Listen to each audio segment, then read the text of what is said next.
আপনি যদি Bangladesh bar council enrolment preliminary MCQ পরীক্ষার প্রস্তুতি নিতে চান, তাহলে নিচের বইগুলো সবচেয়ে গুরুত্বপূর্ণ।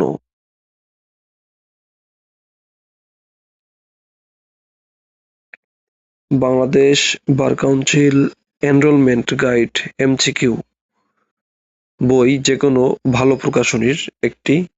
The code of civil procedure 1908 CPC গুরুত্বপূর্ণ ধারাগুলো সহ। The code of criminal procedure 1898 CrPC গুরুত্বপূর্ণ ধারাগুলো পড়তে হবে সুন্দর করে।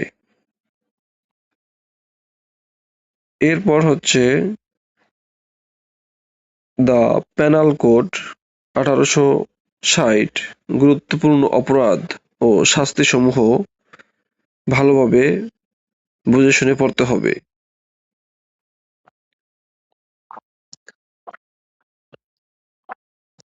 তারপর হচ্ছে দ্য এভিডেন্স অ্যাক্ট 1872 প্রাসঙ্গিক ধারাগুলো যেগুলো পরীক্ষায় আসার মতো উপযোগী সেগুলো বারবার রিভিশন দিতে হবে। দ্য লিমিটেশন অ্যাক্ট 1908 গুরুত্বপূর্ণ সময়সীমা। এখান থেকে হুবহু প্রশ্ন কমন থাকবে, অবশ্যই ভালোভাবে পড়ে নেবেন। দ্য স্পেসিফিক রিলিফ অ্যাক্ট 1877 এটিও দেখতে হবে। দেন হচ্ছে the constitution of the people's republic of Bangladesh মৌলিক অধিকার রাষ্ট্র পরিচালনার মূলনীতি, গুরুত্বপূর্ণ অনুচ্ছেদসমূহ এবং এর যে ধারাগুলো রয়েছে।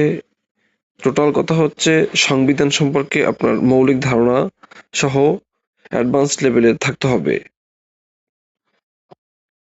Legal ethics and professional conduct bar কাউন্সিলের বিধি ও পেশাগত নৈতিকতা সম্পর্কে ধারণা থাকতে হবে।